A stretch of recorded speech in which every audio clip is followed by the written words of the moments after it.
नमस्कार दोस्तों, आप सुन रहे हैं आकाशवाणी ईटानगर 103.1 मेगाहर्ट्ज़। मैं हूं आपकी होस्ट बिकी रिलुम।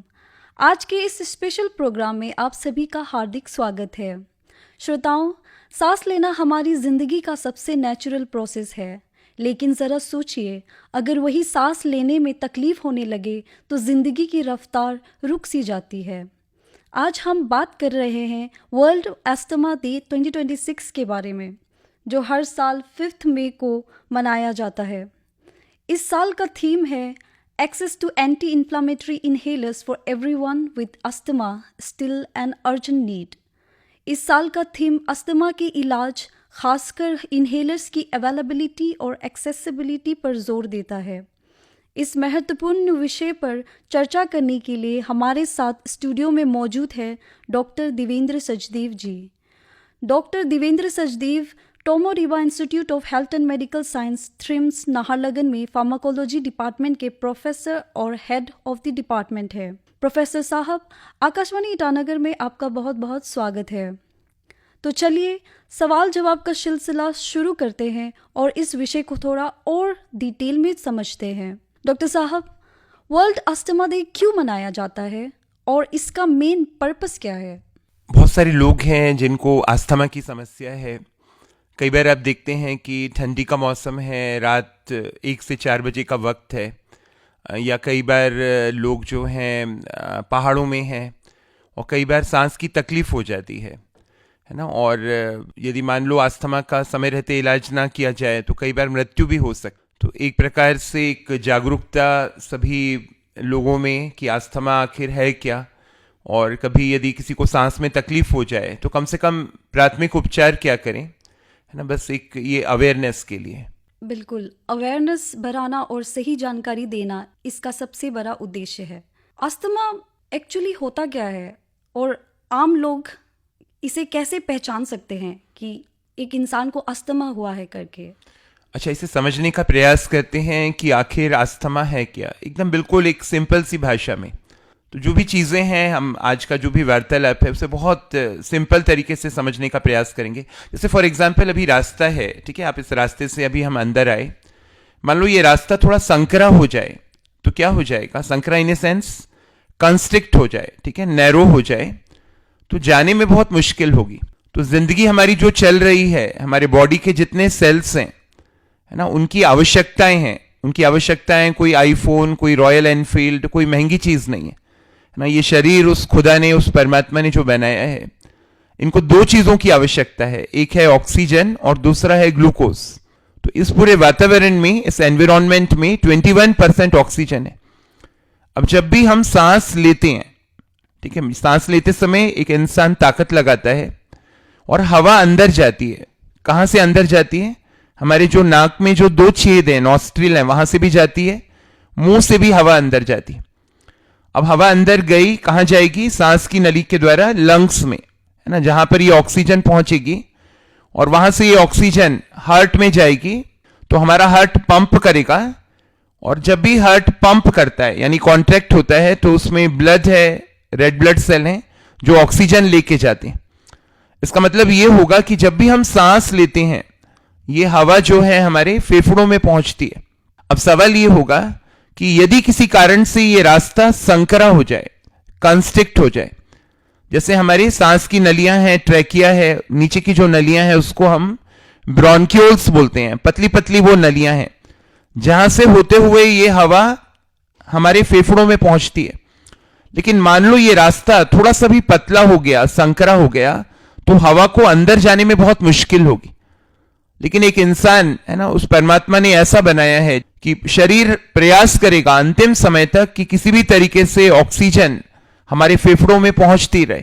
तो मरीज की जो रेस्पिरेटरी रेट है, यानी सांस लेने की जो गति है, हर मिनट में वो बढ़ जाएगी। सांस के लिए संघर्ष करेगा। तो कुल मिलाकर आपने जो सवाल पूछा, अस्थमा क्या है, तो अस्थमा मतलब ये एक ऐसी बीमारी जिसमें सांस की नलियां सिकुड़ गई, हवा को अंदर जाने में या इवन बाहर आने में मुश्किल का सामना करना पड़ेगा, क्योंकि एक पतले रास्ते से हवा जा नहीं पाएगी। और ऐसी परिस्थिति में एक इंसान को थोड़ा सा सांस लेने में डिस्कंफर्ट होगा, है ना, उसे तेजी से सांस लेने की आवश्यकता पड़ेगी, क्योंकि शरीर पूरा प्रयास करेगा कि किसी भी तरीके से ऑक्सीजन की आपूर्ति फेफड़ों में होती रहे, क्योंकि बॉडी के सारे सेल्स को ऑक्सीजन की आवश्यकता है। तो ये था अस्थमा का बिल्कुल एक साधारण सिंपल शब्दों में अर्थ। जी। कुछ साइंस एंड सिम्टम्स आप बता सकते हैं कि एक पर्सन को अस्थमा हुआ है? हाँ जी, अब सवाल ये होगा कि जिसको भी अस्थमा हुआ है पता कैसे चलेगा। तो जब भी एक इंसान को सांस में तकलीफ होती है, 3 कारण हो सकते हैं। या तो कुछ फेफड़ों में खराबी है, या दिल में खराबी है, या खून है ना, जिसमें हमारे रेड ब्लड सेल हैं जो ऑक्सीजन लेके जाते हैं, खून में कोई समस्या आ गई। तो जहां तक अस्थमा का सवाल है, यहां पर जो है हवा को फेफड़ों में पहुंचने में मुश्किल होती है। तो अस्थमा की एक भी बीमारी ऐसी है, जनरली इसका अटैक रात करीब 1 बजे से लेकर सुबह 5 बजे के बीच में आने की संभावना काफी ज्यादा होती। ऐसा इसलिए होता है कि उस समय में हमारे बॉडी में स्टेरॉइड्स का जो लेवल है ना, वो एक प्रकार के रिदम को फॉलो करता है, जिसे मेडिकल की भाषा में सिरकाडियन रिदम बोलते हैं। और स्टेरॉइड का लेवल जनरली अमृत वेला के समय में कम हो जाता है। दूसरा, जनरली अस्थमा है ना, ठंडी के मौसम में, या जैसे आप पहाड़ों में रहते हैं, आप एसी में बैठे हैं, या फिर आप ट्रेन में एसी में यात्रा कर रहे हैं, वहां पर अस्थमा होने की संभावना थोड़ी बढ़ जाती है। साथ ही साथ है ना, यदि आपको किसी चीज की एलर्जी है, अचानक से वो धुआं आपके लंग्स में गया, फेफड़ों में गया, तो अस्थमा होने की संभावना बढ़ जाती है। तो जब भी ये अस्थमा होता है तो तकलीफ क्या होती है, एक इंसान को थोड़ी बेचैनी होती है ना, वो सांस लेने में थोड़ा सा मुश्किल का सामना करना पड़ता है। साथ ही साथ फेफड़ों से एक आवाज आने लगती है, ठीक है, इस आवाज को कहा जाता है व्हीज, WHEEZ। साथ ही साथ शरीर कोशिश करेगा, क्योंकि पतले रास्ते से ऑक्सीजन फेफड़ों में पहुंच नहीं पा रही है, तो ऐसी परिस्थिति में शरीर है ना, जो उस परमात्मा ने बनाया है, आखिरी सांसों तक लड़ेगा। और आपका जो रेस्पिरेटरी रेट है, आप देखते हैं कि 1 मिनट में जो आपकी छाती है ना, कोई भी एडल्ट रहता है, वो 13 से 18 बार ऊपर नीचे होती है लगभग, जिसको अपन नॉर्मल रेस्पिरेटरी रेट बोलते हैं। कोई भी कैलकुलेट कर सकता है। आप देखेंगे कि 1 मिनट आप अपनी घड़ी रखिए और आप देखिए कि सामने वाले का पेट या छाती कितनी बार ऊपर नीचे हुआ है। अब अस्थमा की परिस्थिति में क्या होगा, क्योंकि पतले रास्ते से हवा जा रही है, तो हवा को जाने में मुश्किल का सामना करना पड़ेगा, तो रेस्पिरेटरी रेट काफी बढ़ जाएगा। साथ ही साथ है ना, जब आपकी सांसें तेज चल रही हैं, तो सामने वाला बोल नहीं पाएगा, है ना, जैसे कोई लाइन के वाक्य का उच्चारण करने में उसे मुश्किल होगी, वो हाफ जाएगा, उसे रात को सोने में मुश्किल पड़ेगी, है ना, वो सीधा लेट नहीं पाएगा। एक पोजीशन होती है मेडिकल साइंस में जिसे हम कहते हैं प्रॉप्ड अप पोजीशन। कैसी होती है ये पोजीशन, जैसे आप बेड में लेटे हैं और आपने मतलब सिर के नीचे में थोड़ा सा गद्दा या तकिया रख लिया है ना, जिस पोजीशन में उस पोजीशन में मरीज कंफर्टेबल महसूस करेगा। कुल मिलाकर अस्थमा के मरीजों में जो आपने कहा क्या साइंस एंड सिम्टम्स होंगे, सांसें तेज हो जाएंगी, है ना, सोने में मुश्किल होगी, एक इंसान संघर्ष करेगा, उसे हो सकता है कुछ वाक्य का उच्चारण करने में भी मुश्किल हो। बहुत सीवियर अस्थमा का अटैक है तो ये जो आवाज आती है व्हीज, वो भी नहीं आएगी, और एक इंसान को काफी बेचैनी होगी, जैसे कहते हैं ना, एक हवा के लिए वो काफी मतलब बेचैन है, वो ले नहीं पा रहा है। ये बेसिक सिम्टम्स समझना हर व्यक्ति के लिए बहुत ज़रूरी है। हाँ जी। इस साल के theme access to anti inflammatory inhalers for everyone with asthma still an urgent need का क्या महत्व है? ठीक है, आपने जो ये सवाल पूछा, इसको जरा इसके उत्तर को समझने का प्रयास करते हैं और इस सवाल को भी समझने का प्रयास करते हैं। तो जब भी किसी को अस्थमा का अटैक है, जैसे बोलते हैं ना, बहुत सारे धर्म है, हिंदू है, मुस्लिम है, सिख है, ईसाई, पर सबकी मंजिल क्या है, परमात्मा है ना। और सभी धर्म लगभग एक ही शिक्षा देते हैं, है ना, कि हम सच बोलें, एक अच्छे रास्ते पे चलें। तो जितनी भी दवाइयां अस्थमा की होती हैं, उनकी अलग अलग कैटेगरीज हैं, वो थोड़ी देर में हम देखते हैं, पर सबकी मंजिल एक ही है। सभी की मंजिल क्या है कि सांस की नली को थोड़ा सा फैला दिया जाए, यानी ब्रोंक्यूल्स को थोड़ा सा डायलेट कर दिया जाए, जिससे क्या होगा, हवा को अंदर जाने में आसानी हो जाएगी। तो जितनी भी दवाइयां अस्थमा की होती हैं, सभी एक ही तरीके से काम करेंगी, या इसको थोड़ा सा संशोधन करते हैं, सबका काम करने का तरीका थोड़ा अलग होगा, लेकिन सबकी मंजिल एक होगी कि सांस की नली को थोड़ा सा फैला दिया जाए, थोड़ा सा डायलेट कर दिया जाए, थोड़ा चौड़ा कर दिया जाए। और जैसे ही ऐसा हो जाएगा, है ना, जो मरीज है उसे एकदम से राहत मिलेगी, है ना, जो आवाज आती थी वीज, वो कम हो जाएगी। उसे ऐसा लगेगा जैसे मुझे एक नया जीवन मिल गया, है ना। और वो जो पहले बोल नहीं पा रहा था, काफी बेचैन था, उसे काफी आराम हो जाएगा, है ना। और अभी जैसे वो पूरी रात सो नहीं पा रहा है अस्थमा की वजह से, अब वो सो भी पाएगा। तो सवाल है कि ये जो एंटी इंफ्लेमेटरी जो चीज वो आपने पूछी है, आखिर ये क्या है। तो सबसे पहले हम समझते हैं एक छोटी सी दवाइयां, जैसे सांस की नली है उसमें बहुत सारे रिसेप्टर्स हैं, तो ऐसी दवाइयां हमारे सांस की नली में कुछ जगहों में जाके विराजमान हो जाती हैं। तो कुछ ऐसी दवाइयां हैं जो हमारे सांस की नली में बीटा 2 नाम के रिसेप्टर, आप ये मान के चलिए बीटा 2 नाम की चेयर में बैठ जाती हैं। कौन सी ये दवाइयां, जैसे सेल्ब्यूटामॉल, ठीक है, सेल्ब्यूटामॉल, सेलमीटरॉल, टर्ब्यूटालिन, बेम्बूटेरॉल, ये सभी दवाइयां, सेल्ब्यूटामॉल बाजार में एस्थेलिन के नाम से आती है, बहुत सारे लोगों ने सुना होगा। तो जब भी अस्थमा का अटैक है, क्योंकि सांस की नली सिकुड़ गई है और बॉडी के सेल को हर कीमत पर ऑक्सीजन चाहिए, यदि ऑक्सीजन नसीब नहीं हुआ, तो एक सेल को यदि ऑक्सीजन में मिलने में यदि कमी होती है तो मेडिकल की भाषा में हम बोलते हैं इस्कीमिया। और यदि काफी देर तक ऑक्सीजन नहीं मिला और सेल की मौत हो गई तो इसे कहा जाता है नेक्रोसिस। और यदि सेल नेक्रोसिस हो गया तो मेडिकल साइंस उसको रिवर्स नहीं कर सकती, चाहे वो लाखों करोड़ों की दवाइयां हो, चाहे कोई भी अस्पताल हो। तो सबसे बड़ी बात है कि जब भी किसी को अस्थमा का अटैक होता है, हम क्या करेंगे, हम ऐसी दवाई देंगे जो जल्दी से जल्दी सांस की नली में पहुंच जाए। तो हमने क्या किया, इनहेलर का इस्तेमाल किया। इनहेलर मानी एक छोटा सा पंप है, उसे हमने मुंह में रखा और सांस को खींचा। एक बात ये ध्यान देने की जरूरत है कि इंसान सांस लेने के लिए संघर्ष करता है ना, और जब वो सांस छोड़ता है तो हमारे लंग्स जो हैं वो इलास्टिक होते हैं, हवा अपने आप बाहर आ जाती है। तो आपने सेल्ब्यूटामॉल, जो कि बाजार में एस्थेलिन के नाम से आती है, हमने मुंह में रखा और सांस को खींचा। जैसे ही सांस खींचा तो ये दवा जो है ना, ये अंदर जाएगी, सीधा सांस की नली में पहुंच जाएगी। इसका मतलब ये होगा कि अस्थमा के मरीज में यदि हम इनहेलेशनल रूट का इस्तेमाल करते हैं, इनहेलेशनल रूट माने कोई दवा हमने मुंह में रखी और दवा को, जैसे वो वेपोराइजेशन है ना, एक प्रकार से गैस के रूप में है, और जब हम दवा को खींचेंगे तो वो सांस की नली में पहुंच जाएगी। ऐसे ही एक नेबुलाइजर की मशीन आती है ना, ज्यादा महंगी नहीं आती है, अमेजन में मुश्किल से 700-900 रुपए की मिल जाएगी। तो ये दवा को है ना उस मशीन में भी रखा जा सकता है, साथ में थोड़ा डिस्टिल वाटर, तुरंत ये भाप का रूप ले लेगी। और आपने मास्क जो है नाक और मुंह के पास में रखा, तो आदमी जब सांस ले रहा है तो हवा अंदर जाएगी, तो ये दवा भी अंदर चली जाएगी। और ये सांस की नली में कहां जाके बैठती है, बीटा 2 में, है ना, जिनको हम रिसेप्टर्स बोलते हैं। तो सांस की नली जो है वो फैल जाती है और हवा जो है वो फेफड़ों में पहुंच जाती है। तो जितने लोग भी अस्थमा के हैं, सबको ये सलाह दी जाती है कि आपके पास में ये इनहेलर, जिसका नाम सेल्ब्यूटामॉल या एस्थेलिन है, ज्यादा महंगा नहीं आता है, 80-90 रुपए का आता है, आपके पास में हो, और जब भी आपको तकलीफ हो तो आप ये दवा का इस्तेमाल कर लें। दूसरी बात है, तो जब भी अस्थमा का सीवियर अटैक है, कुछ और दवाइयों की हम मदद लेंगे। तो अब आपने एक और दवा दी जिसका नाम है इप्राट्रोपियम, ठीक है, इप्राट्रोपियम, IPRA, इसका भी इनहेलर आता है। अब ये दवा क्या होगी, हमारे सांस की नली में दूसरी जगह में बैठेगी, तो ये दवा भी हम इनहेलर के रूप से इस्तेमाल करेंगे और ये सांस की नली में M3 नाम के रिसेप्टर में जाके बैठेगी। तो अभी क्या हुआ, सेल्ब्यूटामॉल भी दिया, साथ में आपने इप्राट्रोपियम भी दिया और एक इनहेलर का इस्तेमाल किया। दो दवाइयां अलग अलग तरीके से मंजिल एक ही है। क्या मंजिल एक ही है कि सांस की नली फैल जाए, है ना, और ये दोनों दवाइयों का कॉम्बिनेशन आता है।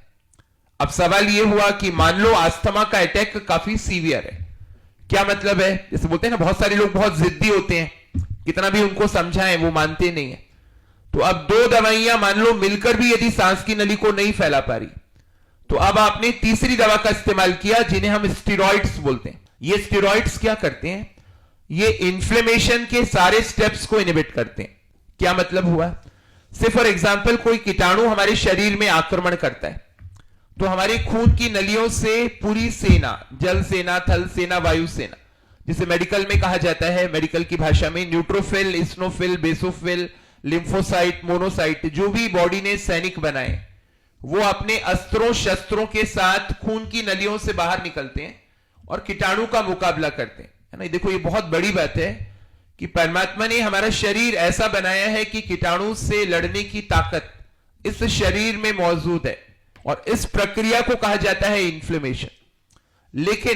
लेकिन मान लो ये इन्फ्लेमेशन बहुत ज्यादा हो गए, आपके खून के नलियों से इन्फ्लेमेटरी मीडिएटर यानी ये सैनिक अपने अस्त्रों शस्त्रों के साथ बाहर निकले और सांस की नली में इकट्ठा हो गए, तो हवा को अंदर जाने में मुश्किल होगी। तो हमें क्या करना पड़ेगा, इन्फ्लेमेशन के सारे स्टेप्स को इनिबिट करना होगा। कौन सी दवाइयां हैं, इन्हें कहा जाता है स्टेरॉइड्स। जितनी भी दवाइयां कॉर्टिकोस्टेरॉइड्स हैं या स्टेरॉइड्स हैं, ये इन्फ्लेमेशन के सारे स्टेप्स को इनिबिट करती हैं। डेफिनेटली यदि इन्फ्लेमेटरी मीडिएटर बाहर नहीं निकलेंगे, आपके सैनिक खून की नलियों से बाहर नहीं आएंगे, तो इंफेक्शन का खतरा बढ़ जाएगा। इसलिए जितने भी स्टेरॉइड्स हैं, इनका एडवर्स इफेक्ट है क्या है कि ये इंफेक्शन होने की संभावनाओं को बढ़ा देते हैं। लेकिन ये अस्थमा के इलाज के लिए सबसे पावरफुल दवाइयां है। तो जब भी अस्थमा का सीवियर अटैक है, आप देख रहे हैं कोई बच्चा है, बूढ़ा है, रात का समय है, और हमारे अरुणाचल में तो बहुत जगह ऐसी है, दिरांग है, तावांग है, जहां पे ठंडे इलाके हैं, पहाड़ी इलाके हैं, और वहां पे लोग रहते हैं, और कई बार रात में उनकी सांस की नली सिकुड़ जाती है।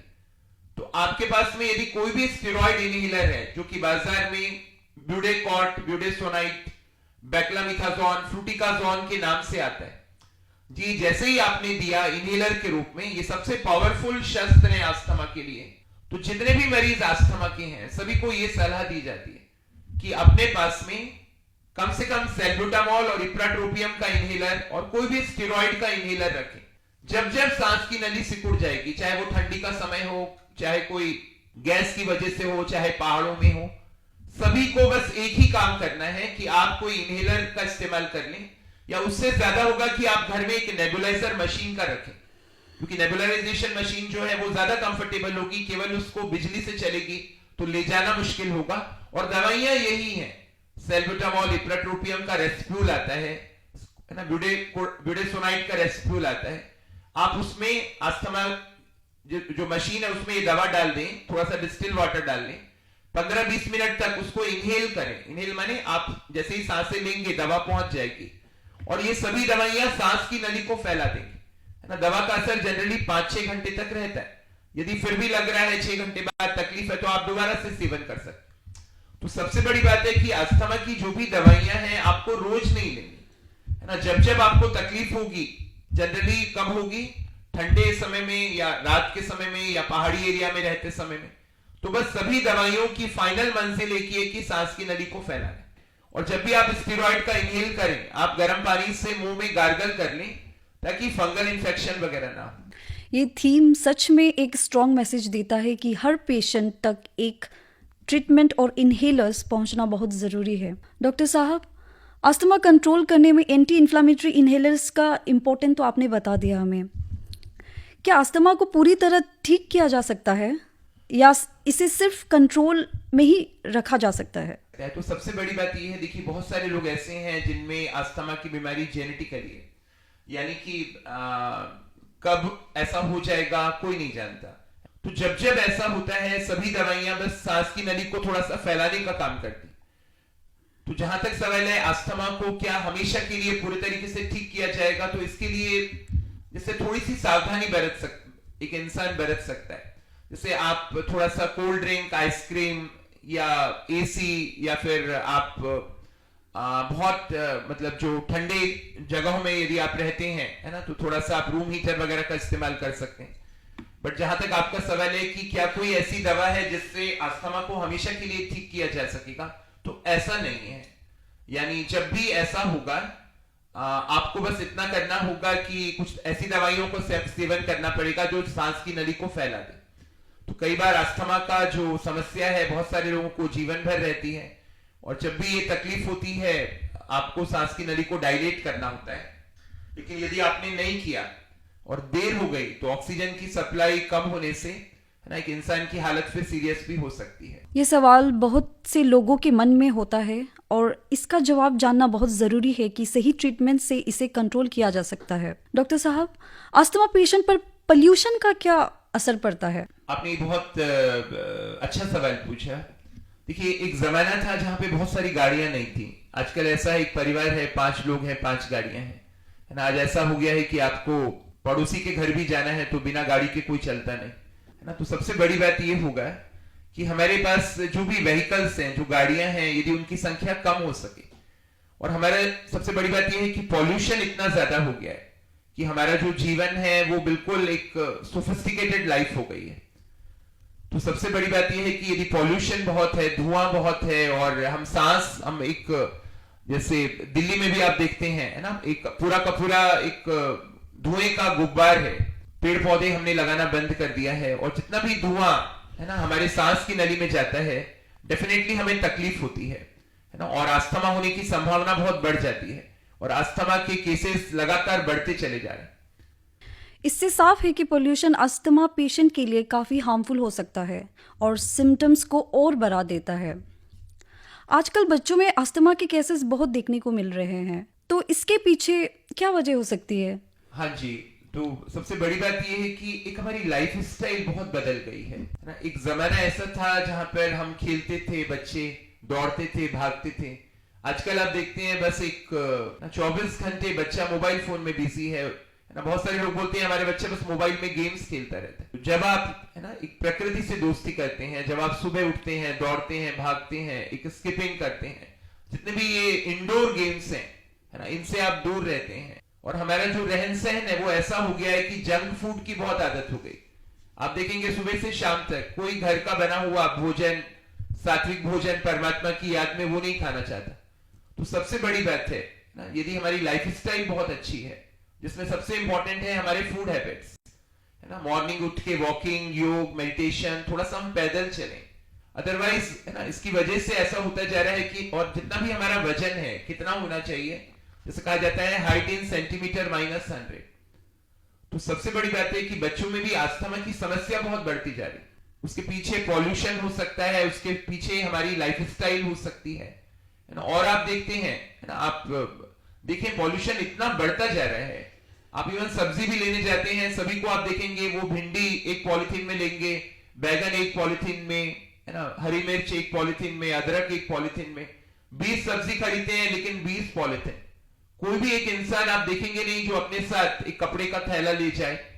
तो सबसे बड़ी बात है कि पूरी प्रकृति से हम दूर जाते जा रहे हैं, और जितना हम दूर जाते जाएंगे बीमारियां बढ़ती चली जाएंगी। बहुत सारी चीजें जैसे योगा, मेडिटेशन, ये सारी चीजें भी बहुत मदद करेंगी, और इससे मुझे लगता है कि काफी फायदा होगा। ये बात सच में चिंता का विषय है और इस पर ध्यान देना बहुत ज़रूरी है। अगर किसी व्यक्ति को अचानक अस्थमा अटैक आ जाए तो उसे तुरंत क्या स्टेप्स लेने चाहिए? देखिए, जब भी किसी को अस्थमा का अटैक आ जाए, क्योंकि ऐसे बहुत सारे लोग हैं, देखो अरुणाचल में मैंने देखा है काफी सारे लोग हैं जो पहाड़ियों में रहते हैं, जहां पे कई बार मुश्किल होती है आना जाना, है ना, और कई बार लैंडस्लाइड्स भी होते हैं, रास्ते बंद हो जाते हैं। तो जहां पर जितने भी लोगों को ये तकलीफ है, यदि मान लो आपके पास में केवल वो दवाइयां हैं जो सांस की नली को थोड़ा सा फैला देती हैं, डायलेट कर देती हैं, तो ये दवाइयां बहुत बड़ा वरदान साबित होंगी जब भी किसी को अस्थमा में तकलीफ होगी। तो आप तेजी से, है ना, ढूंढने का प्रयास करते हैं वो दवाइयां जो सांस की नली को फैला देती हैं। जैसा कि मैंने उनका नाम आपको बताया, सैल्ब्यूटामॉल, इप्राट्रोपियम ब्रोमाइड, ब्यूडेसोनाइड, जिनको स्टेरॉइड, एस्थेलिन, है ना, और या फिर जो M3 में काम करती हैं, इप्राट्रोपियम। तो आप ये दवाइयां, है ना, जिनके इनहेलर आते हैं, सामने वाले को कह सकते हैं कि फटाफट वो 2-3 पफ, यानी उनको खींचे, अंदर ले, और जैसे ही वो दवाइयां जाएंगी सांस की नली फैल जाएगी, आराम आ जाएगा, है ना। आप चाहें तो नेबुलाइजर की मशीन यदि आपके पास में है तो इनका भी इस्तेमाल कर सकते हैं। तो सबसे बड़ी बात है कि जिनको भी अस्थमा की शिकायत है वो अपने पास में ये दवाइयां रखें, ये इनहेलर रखें। ऐसा नहीं कि एक ही दवा सैल्ब्यूटामॉल, जैसे मैंने आपको बताया कि कुछ दवाइयां हैं जो बीटा-2 में काम करती हैं, जैसे उन दवाइयों के नाम है सैल्ब्यूटामॉल, सैल्मीटेरॉल, बेम्बूटेरॉल, फॉर्मेटेरॉल, है ना। बट इनमें से सभी दवाइयां नहीं, कोई एक दवा चलेगी। ऐसे ही कुछ M3 में काम करने वाली जैसे इप्राट्रोपियम, कोई एक स्टेरॉइड का इनहेलर, और ज्यादा महंगी नहीं है ये दवाइयां, है ना। आप अपने साथ में नेबुलाइजर की मशीन भी रखें। लेकिन मान लो किसी में यदि ऑक्सीजन में बहुत कमी आ जाती है तो फिर ऐसे समय में आपको जल्दी अस्पताल पहुंचना पड़ता है, तब फिर ऑक्सीजन देने की जरूरत पड़ती है। लेकिन यदि एक क्रिटिकल लिमिट क्रॉस हो गई है और ऑक्सीजन की नहीं जाने से सेलों को काफी नुकसान हुआ है, जिसे हमने कहा इस्कीमिया और नेक्रोसिस, तो फिर है ना जल्दी से जल्दी फिर अस्पताल पहुंचना पड़ता है। बट अदरवाइज आपके पास में यदि ये दवाइयां हैं तो इससे काफी फायदा होगा, है ना। तो सभी से मैं गुजारिश करूंगा कि जैसे जो भी गांव है या फिर जो भी पीएससी सीएससी जो भी हॉस्पिटल है वहां पे तो उपलब्ध है ही, पर आपको लगता है कि आपकी कम्युनिटी में किसी को अस्थमा की शिकायत है तो ये इनहेलर है ना आप अपने पास रख सकते हैं। साथ ही साथ अस्थमा के मरीजों को कई बार खांसी भी हो सकती है क्योंकि पतले रास्ते से हवा जा रही है ना, हवा संघर्ष कर रही है। तो ऐसी परिस्थिति में अगेन वो दवाइयां जो सांस की नली को फैलाएंगे। बट एक बात याद रखिए कि बहुत सारी दवाइयां हैं जो खांसी को दबा देती हैं। तो जब भी हमें कफ होता है और कफ को हम दबा देते हैं यानी कफ बाहर नहीं निकलेगा तो खांसी तो रुक जाएगी, लेकिन ऐसी परिस्थिति में इंफेक्शन का खतरा बढ़ जाएगा। तो बहुत सारी दवाइयां जैसे ये जेनेरिक नाम से हैं, कंपनी के नाम अलग अलग हैं, प्रोमिथाजीन, डाइफेनहाइड्रामीन, क्लोरफेनारामीन, कोडीन, है ना, ये दवाइयां कफ को दबाती हैं। तो अस्थमा के मरीज में हम ये दवाइयां ना इस्तेमाल करें तो बहुत ज्यादा अच्छा है, क्योंकि जो भी कचरा है ना वो बाहर नहीं निकलेगा। वो दवाइयां जो कफ को पतला करके बाहर निकालती जैसे ब्रोमैक्सिन, एम्ब्रोक्सोल, यूएफेंसिन, ये दवाइयां ज्यादा अच्छी हैं, ये कफ को बाहर निकाल देंगी, इनका हम इस्तेमाल करें। और साथ ही साथ है ना जिन भी मरीजों को अस्थमा है ना उनको मतलब ये बेटर होगा कि वो ठंडे चीजों को, ठंडे पदार्थों को थोड़ा अवॉइड करें। पानी हल्का सा वो गर्म करके पिए, जहां तक हो सके आइसक्रीम, कोल्ड ड्रिंक, है ना, या एसी की दुनिया से यदि वो दूर रह सकें तो बहुत ज्यादा अच्छा रहे। ऐसे वक्त में तुरंत सही कदम उठाना बहुत ज़रूरी होता है जो पेशेंट की जान भी बचा सकता है। डॉक्टर साहब, जाते जाते हमारे श्रोताओं के लिए आपका कोई गोल्डन रूल जो उन्हें स्वस्थ या हेल्दी रख सके? जितने भी मरीज अस्थमा के हैं या जिनको भी सांस की तकलीफें हैं उनसे बस एक गुजारिश होगी, है ना। सबसे पहली बात है आप सिगरेट से, है ना, क्योंकि वो स्मोक है ना, जैसे धुआं है फेफड़ों में जाएगा, नुकसान करेगा। तो सिगरेट की दुनिया से दूर, है ना, पूरे अरुणाचल को हम सिगरेट, तंबाकू, गुटखा इन सब से दूर करें, है ना। और तो सबसे बड़ी बात है कि कोई एडिक्शन नहीं, हम अपने अरुणाचल को सभी एडिक्शन से दूर, उसे एक मुक्त अरुणाचल बनाए, ये सबसे अच्छा रहेगा। सेकेंड थिंग, जिनको भी ये अस्थमा की शिकायत है ना, बहुत ज्यादा जैसे हमें एसी से बहुत प्यार हो गया है, हमने नेचुरल रहना बंद कर दिया है ना। कोल्ड ड्रिंक, आइसक्रीम, ये सारी चीजें यदि आप अवॉइड कर सकें तो बहुत अच्छा है। साथ ही साथ अपना जीवन ऐसा हो कि हमारे बॉडी का वेट बहुत ज्यादा ना हो, है ना। जितनी ओबेसिटी होगी अस्थमा की संभावना बढ़ जाएगी। तो हम पैदल चलें, थोड़ा योग करें, सुबह जल्दी उठें, है ना। बहुत सारे लोग ऐसे हैं जीवन में सुबह 8-9 बजे से पहले नींद ही नहीं खुलती है। तो हम सुबह जैसे 4-5-6 बजे तक उठ के थोड़ा सा पैदल चलें, थोड़ा दौड़ें, पार्क में जाएं, और जहां तक हो सके, है ना, जितना हो सके 11 नंबर की गाड़ियों का इस्तेमाल करें। साथ ही साथ, है ना, जितने भी लोगों को अस्थमा की शिकायत है, जब भी ठंड का समय है तो आप अच्छा खासा मोटा स्वेटर, टोपी, मफलर, इन चीजों को पहने। और साथ में आपका जो लाइफ स्टाइल है, जितना हो सके नेचुरल फूड, तो जितना आपका फूड नेचुरल रहेगा, जितना ये जंक फूड, है ना, ये कुरकुरे चिप्स की दुनिया से आप दूर होंगे, उतनी आपकी लाइफ स्टाइल अच्छी होगी। साथ ही साथ आप थोड़ा सा प्राणायाम कर सकते हैं, है ना, सुबह में, शाम को, है ना, थोड़ा सा आप योग कर सकते हैं और आपकी लाइफस्टाइल बहुत अच्छी होती है। बहुत ही उपयोगी संदेश दिया आपने। धन्यवाद डॉक्टर देवेंद्र सचदेव जी। हमारे साथ आकाशवाणी में जुड़ने के लिए आपका शुक्रिया। दोस्तों, आज हमने जाना कि अस्थमा एक सीरियस लेकिन मैनेजेबल डिजीज़ है। सही जानकारी, रेगुलर ट्रीटमेंट और अवेयरनेस से इसे कंट्रोल किया जा सकता है। याद रखिए, वर्ल्ड अस्थमा डे का मकसद यही है कि हर गांव, हर शहर तक सही इलाज पहुंचे। मैं हूं आपकी होस्ट बिकी रिलुम, आकाशवाणी ईटानगर से। अगले हफ्ते फिर मिलेंगे एक नए विषय के साथ। तब तक के लिए सही दवाई लें, खुलकर सांस लें। नमस्कार अरुणाचल।